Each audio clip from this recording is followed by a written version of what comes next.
Hello दोस्तों।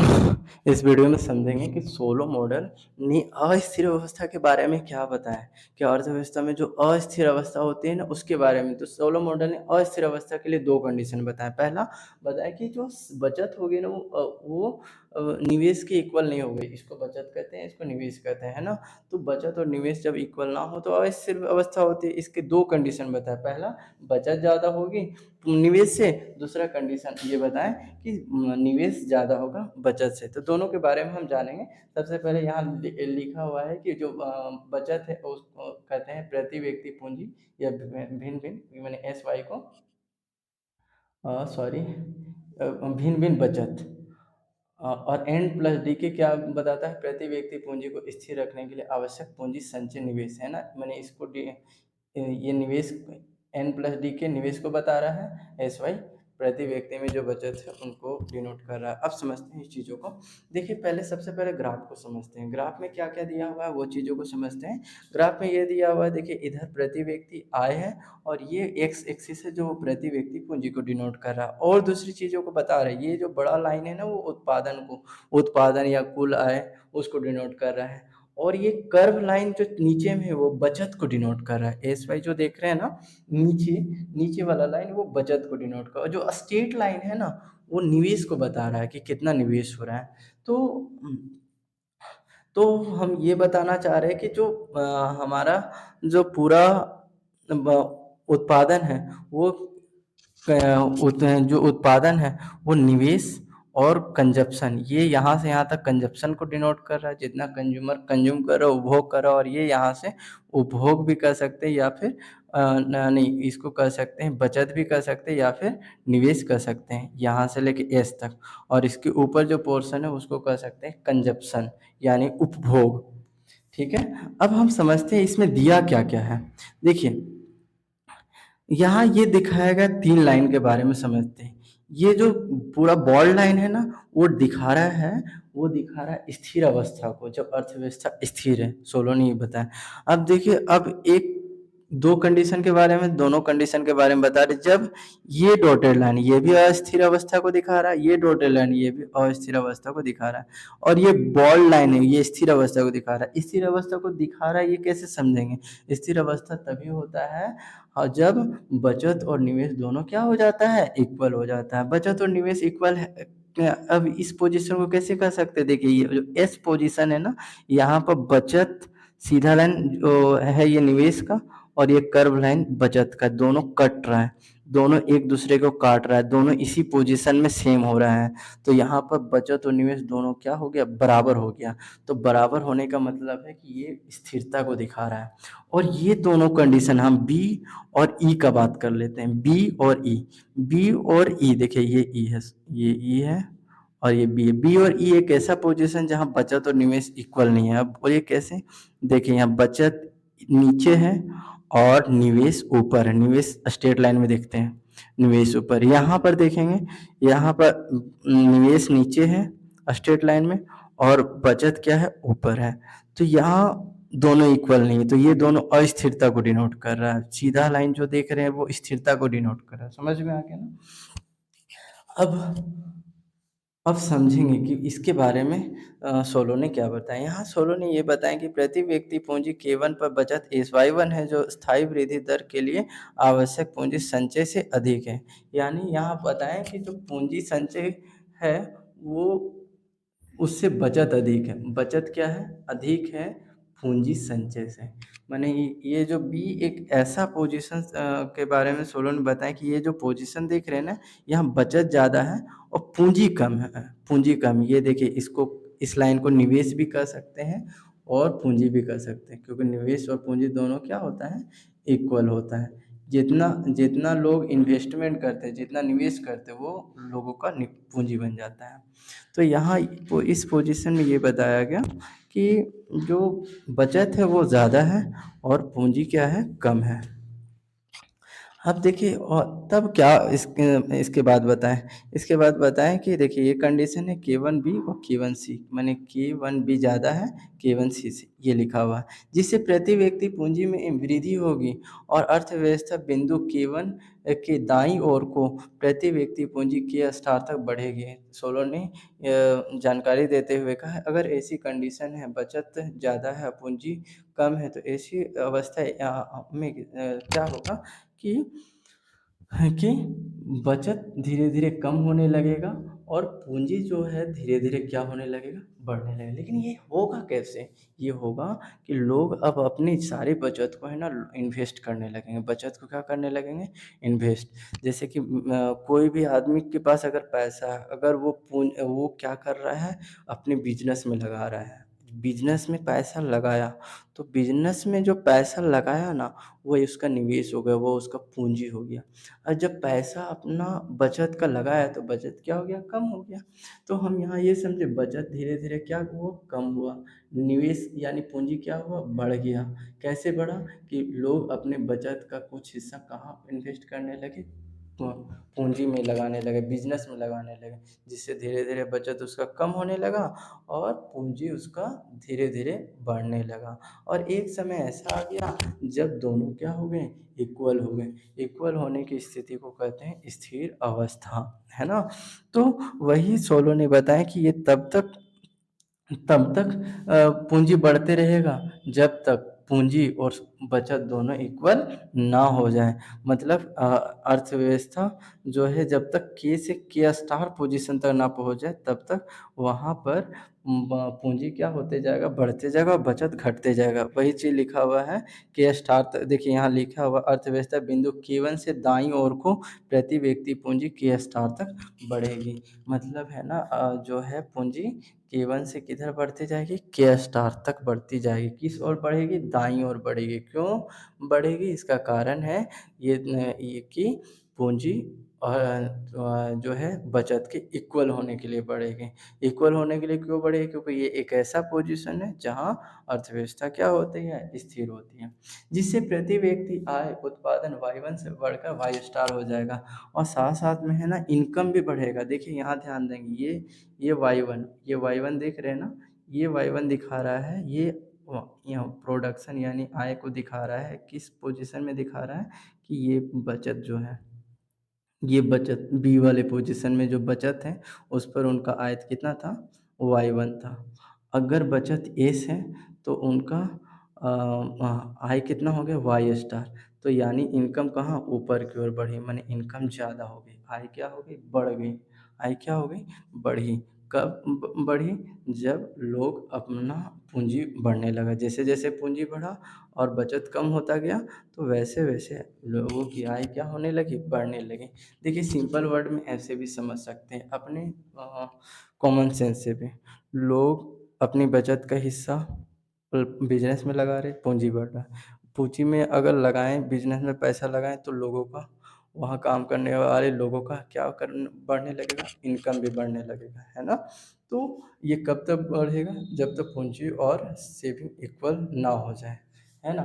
तो इसीलिए यहाँ लगे हैं Y1 से पोज़ीशन कहाँ पहुँच गए? Y star. इसके विपरीत यदि प्रति व्यक्ति पूँजी K2 पर हो तो SY N प्लस D के माने N प्लस D के ज़्यादा होगी और SY क्या होगा? कम होगा। यानी बचत कम होगा और पूँजी क्या होगा? ज़्यादा होगा, है ना? तो ये कौन से पोज़ीशन की बात कर रहे हैं? K2 में। K2 में क्या ज़्यादा है? K2 में पूँजी ज़्यादा है और बचत क्या है? कम है। माने E जो पोज़ीशन है वो बचत का पोज़ीशन, F जो पोज़ीशन है वो निवेश या पूँजी का पोज़ीशन है, ठीक है? तो यहाँ पूँजी ज़्यादा है और बचत क्या है? कम है। तो इस कंडीशन की बात करें पूँजी ज़्यादा है और बचत कम है। तो ऐसी स्थिति में क्या होगा? जस्ट अपोज़िट की बात कर रहे हैं। यहाँ ये हो गया, पूँजी ज़्यादा बचत कम हो गया। तो ऐसे कंडीशन में क्या होगा? अब लोग क्या करेंगे? अब देखिए अस्थिर की अवस्था में तो ऐसे कंडीशन में सोलो ने बताया कि अब वो पूँजी को कम करने लगेंगे और सेविंग को बढ़ाने लगेंगे। देखिए पूँजी कैसे कम होगा? पूँजी कम होगा, लोग अब बिज़नेस से पैसा को निकालने लगेंगे। पैसा जैसे ही बिज़नेस से निकालने लगें तो हमारा बचत क्या होने लगेगा? बढ़ने लगेगा। अब बचत बढ़ रहा है, अब और पूँजी क्या हो रहा है? कम हो रहा है। अब पूँजी कम होने से एक काम और होगा, इनकम भी क्या होगी, लोगों की घटने लगी, क्योंकि बिजनेस से पैसा तो निकाल लिया जा रहा है, तो लोगों की आय भी क्या हो जाएगी, कम हो जाएगी। समझे ना?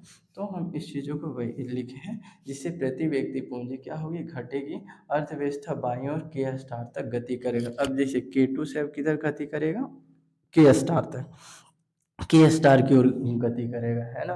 के स्टार कौन सा पोजीशन, स्थिरता की पोजीशन है, और इधर गति कर रहा है, तो क्या हो रहा है, लोगों की आय भी क्या होती जा रही है, कम होती जा रही है। लोगों की आय क्यों कम हो रही है, पूंजी को निकाल लिया जा रहा है। पूंजी को क्यों निकाल लिया जा रहा है, इसका कारण है क्योंकि बचत और पूंजी इक्वल हो जाए।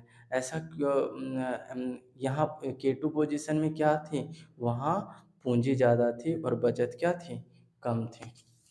इसीलिए पूंजी को कम किया जा रहा है, और पूंजी निकालने से बचत क्या हो जा रहा है, बढ़ जा रहा है। वही लिखा हुआ। अब देखिए यहाँ हम बताना चाह रहे हैं कि सुस्थिर अवस्था की विशेषता।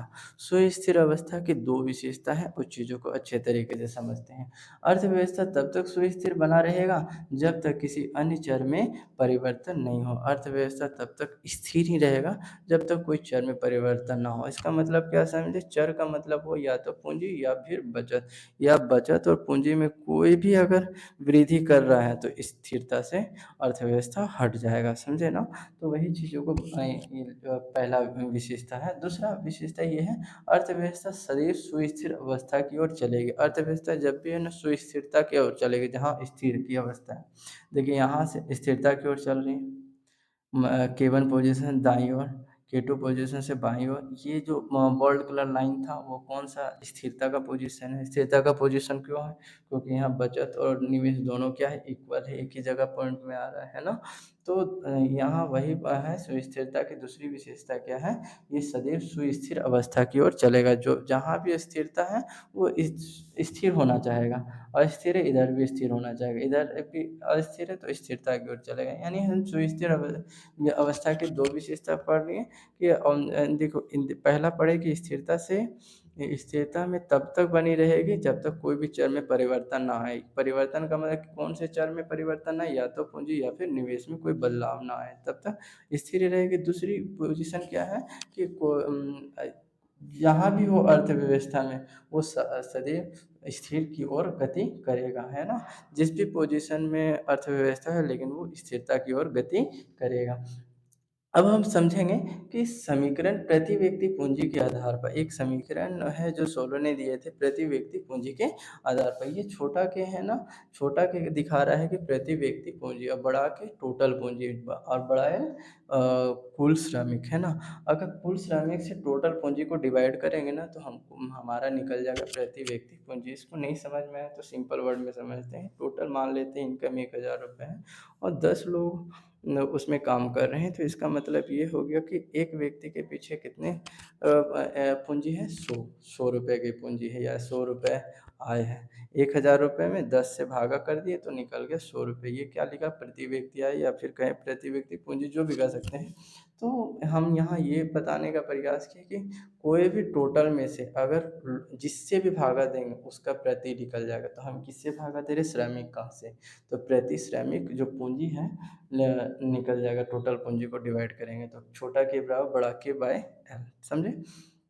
अब देखिए इसको एक संबंध स्थापित करने के लिए सोलो ने क्या किया, दोनों और लोग से भागा दे दिए। लोग जिनका मैथ का पोर्शन अगर अच्छा नहीं है तो उनको तो ये थोड़ा सा टफ लगेगा, और लेकिन फिर भी समझते हैं, अच्छे से समझ में आ जाएगा। हमारा हमारा प्रयास रहेगा आप लोगों को समझाना। देखिए यहाँ क्या कर लिए, लोग ले लिए, लोग बराबर लोग के माइनस लोग एल, लोग के माइनस लोग एल, ठीक है। लोग के ये ऊपर वाला है, और लोग एल, देखिए लोग जब भी लगाते हैं ना तो बटा के लिए माइनस का यूज होता है, तो यहाँ माइनस लोग एल, बटा के लिए माइनस और लोग एल, ठीक है। अब टी के साथ छेद में अवकल करने पर, अवकल का मतलब होता है differentiating with respect to t, इसको कहते हैं। देखिए टी के आधार पर हम अवकल कर रहे हैं। अब टी के आधार पर इसलिए कर रहे हैं क्योंकि टी ही जो समय के साथ है ना पूंजी में मूल्य ह्रास होता है, इसीलिए किए हैं। देखिए 1/k डी के बटा डी टी जैसे लोग का अगर जब भी डिफरेंशिएटिंग करेंगे ना तो ये नीचे आ जाता, बटा में आ जाता, ऊपर में तो नीचे 1/k हो गया। और टी के साथ में कर रहे हैं और के को कर रहे हैं तो डी के बटा d t equal to log को के को किए तो 1/k हो गया। किसके साथ में कर रहे हैं, टी के, वही लिखा हुआ डी के बटा डी टी, माइनस का माइनस 1/l, इसी प्रकार डी एल बटा डी टी। मैंने सारे को डी टी के रिस्पेक्ट में किया, इसीलिए नीचे डी टी आया है। डिफरेंशिएटिंग का साइन है डी।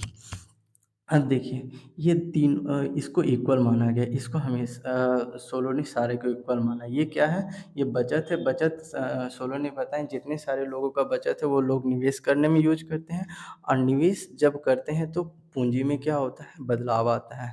तो वही चीज़ों को यहाँ बताया है कि जितना सारा बचत है वो किसके इक्वल में माना गया है, निवेश के ऊपर। और निवेश करने से क्या होता है, पूंजी में बदलाव आता है। पूंजी में बदलाव के लिए क्या साइन होता है, डी के बटा डी टी।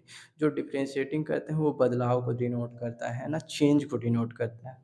अब देखिए यहाँ 1/l D L D T, D L बटा डी टी, डी एल बटा डी टी, सॉरी यहाँ पर देखिए डी एल बटा डी टी समझेंगे, 1/l डी एल बटा डी टी। इसको एल कैप से यानी श्रमिक में वृद्धि दर, 1/k डी के बटा डी टी, इसके लिए कै कैप यानी प्रति श्रमिक पूंजी की वृद्धि दर को डिनोट कर रहा है। माने ये पोर्शन श्रमिक में वृद्धि दर, ये पोर्शन प्रति व्यक्ति पूंजी में वृद्धि दर। इसको शॉर्ट में लिखे एल कैप, इसको शॉर्ट में लिखे के कैप। के कैप, जहाँ के कैप है वो समझ जाएंगे श्रमिक में वृद्धि दर, प्रति श्रमिक में वृद्धि दर। अब देखिए यहाँ ध्यान देंगे, ये छोटा के डी के बटा डी टी, यहाँ ध्यान रखेंगे ये छोटा के है और ये बड़ा के की बात की गई है। ये कुल पूंजी की बात की गई है और ये प्रति व्यक्ति पूंजी की। तो जहाँ छोटा के है इसके लिए के कैप का यूज किए हैं। देखिए ध्यान दें, के कैप इसको हटाएं तो के कैप को लगा दिए, 1/k, 1/k ही लिखे, डी के बटा डी के बटा बड़ा के वाला। इसके लिए हम बोले ये सारा इक्वल होगा तो इसको हटा करके हमको क्या यूज करना पड़ा है, एस वाई को, और माइनस का माइनस, और इस चीज़ों को हटा करके एल कैप का यूज किया। और फिर आगे क्या हुआ है, के कैप 1/k एस वाई, यहाँ माइनस है, माइनस एन क्यों यूज किया। तो हाँ सोलो ने ये बताया था कि जितने सारे लोग हैं वो सारे श्रमिक हैं। तो यानी अगर श्रमिक में वृद्धि हो रही है यानी लोगों की संख्या में वृद्धि हो रही है, तो सोलो ने माने कि अगर एन एन परसेंट की दर से, एन रेट से अगर जनसंख्या बढ़ रहा है तो श्रमिक भी बढ़ेगा। इसे श्रमिक एल कैप को हटा करके वहाँ क्या यूज किए, एन का यूज किए। अब देखिए यहाँ ये प्रति श्रमिक है, लेकिन ये और ये बड़ा वाई प्रति श्रमिक नहीं है। बड़ा डिनोट कर रहा है टोटल को और छोटा डिनोट करता है प्रति को, प्रति श्रमिक को। तो इसीलिए प्रति श्रमिक में लाने के लिए वाई और के दोनों को किससे डिवाइड कर दिए हैं, एल से।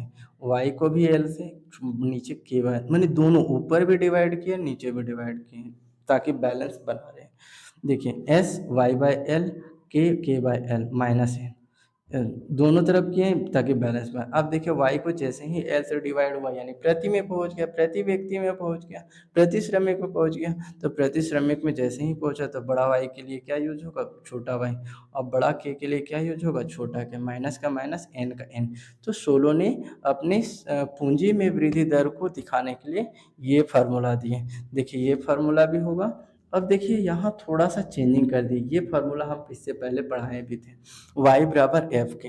y को हटा करके क्या यूज किया गया है, एफ, एस का एस, y को हटाए हैं, y को हटा करके क्या यूज किया, एफ के बटा के, माइनस का माइनस, एन का एन। समझे कि नहीं।